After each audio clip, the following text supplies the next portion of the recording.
All right, continuing on with Chapter 5, the Colonial Society on the Eve of Revolution.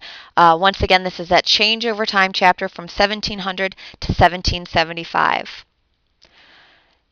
Now, in part one, we took a look at the American churches that were forming at this time.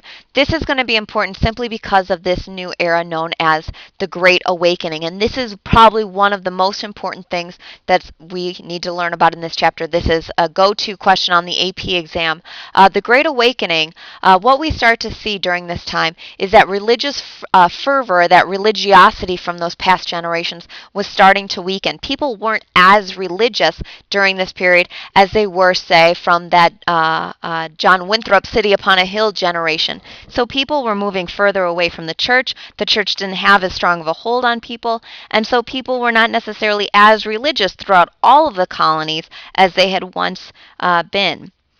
People saw the sermons as boring, tedious, etc. So we start to see the threat of some liberal ideas sneaking their way into these churches, particularly into Puritan doctrine. Followers of Jacobus Arminius, or the Arminians as they were known, said that free will determined your fate, not necessarily God's will. So this was a challenge to that idea of predestination to the Puritans, which obviously that first generation of Puritans would have been rolling over in their grave to hear this idea. Now, some churches gave in. They allowed full memberships to people even if they did not experience the conversion or if they did not experience God's grace as a way to battle these heresies. They needed more people to participate in the wake of these new liberal ideas creeping in. But in the 1730s and 1740s, we start to see a change, or what's known as a spiritual revival, all through the colonies, not just New England. But it was started by a Puritan preacher by the name of Jonathan Edwards. It might have started with the Puritans, but it's going to leak elsewhere in the colonies as well. Jonathan Edwards captured people's imaginations with rousing sermons, with very emotional rhetoric. Getting people excited about their religion again. And one of his most famous sermons, Sinners in the Hands of an Angry God, evoked this emotional response in people, getting people to come back to the original faith, to believe once again 100% in predestination. Jonathan Edwards was getting people excited about their original religion one more time.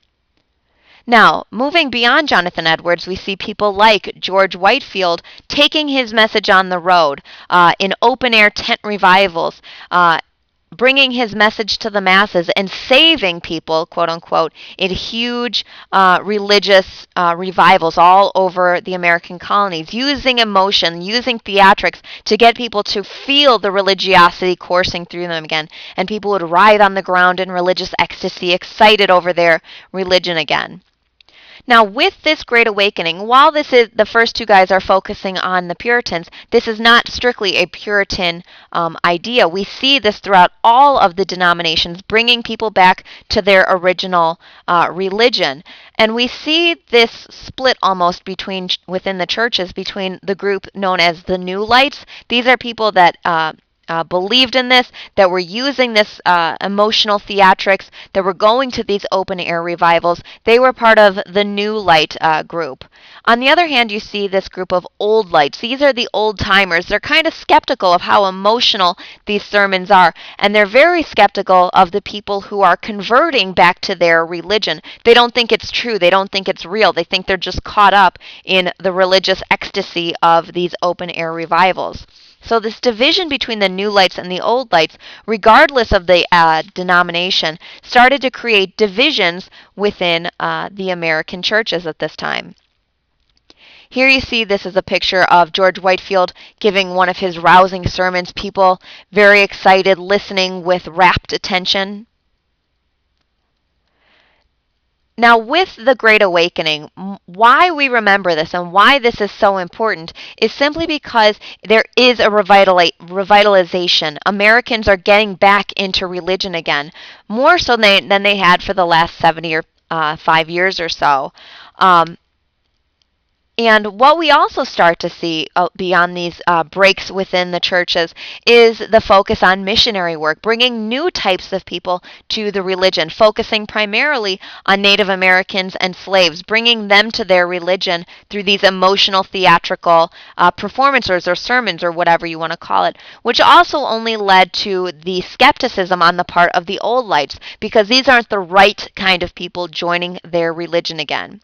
And from a historian's perspective, this is important to American history because it really is the first time we are seeing true American solidarity throughout all of the colonies. Remember, all of the colonies were founded for different reasons, by different people, with different motivations. This truly is something happening throughout the colonies that starts to, on a small scale, tie the Americans together, to think of themselves as Americans as opposed to Englishmen living in America. Now, other change over time that we see at this time between 1700 and 1775 comes in the form of education. Remember, education has always been for the wealthy prior to this, but this is starting to change during this time. Still predominantly the wealthy control education, but this is starting to break down between 1700 and 1775. New England towns predominantly are focusing on more education in order to make good Christians, because they obviously want them to follow along with the Bible and whatnot. And the fact that New England is made up mostly of towns makes it a lot easier for them to provide schools for their population, simply because the people aren't as spread out as we see down in the southern plantations. It's much more difficult to create schools in the South simply because there are no organized towns like we see in New England. They're much more spread out.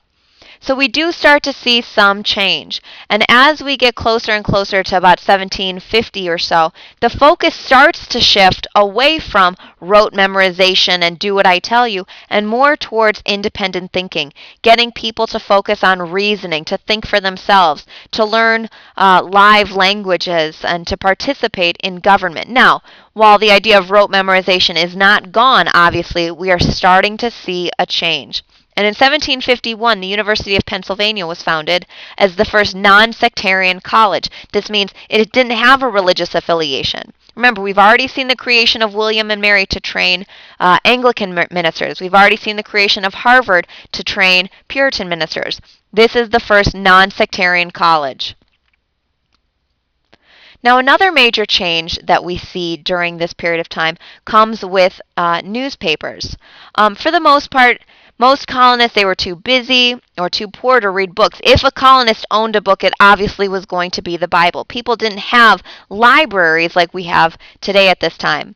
But slowly but surely that does start to change. We do start to see some libraries forming, but not to such a great extent as we see today.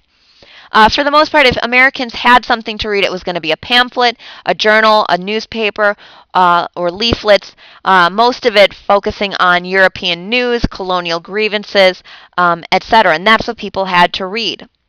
Now, the John Peter Zenger case of 1734 to 1735 is very important to American history. John Peter Zenger was an editor for a New York paper who basically printed an article assaulting the royal governor, calling him corrupt, and that he had mishandled the money of the colony of New York.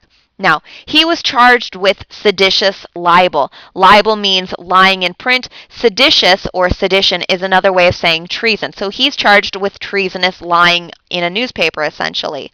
The problem is that John Peter Zenger, his case when he brought it to the jury, was that he wasn't guilty simply because the facts that he was telling were facts. He didn't make it up. Now, the judge argued that to the jury, you can't decide based on that. You are not allowed to talk trash, essentially, against royal governors. So regardless of whether it's true or not, he ordered the jury to find John Peter Zenger guilty of seditious libel. The jury came back with a not guilty verdict, and John Peter Zenger was set free. But the reason this is important is because for the first time, we are seeing that newspapers are allowed to print criticisms of their officials if they are responsible and if they can be backed up with fact. This is absolutely going to lead us into that First Amendment later on, that there is freedom of the press, as started with the John Peter Zenger case. Okay, and here you see the newspaper article that John Peter Zenger wrote that got him into so much trouble. And then finally, an artist rendering of this John Peter Zenger case in which the judge ordered the jury to find him guilty, even though he was telling the truth. And that is it for Chapter 5.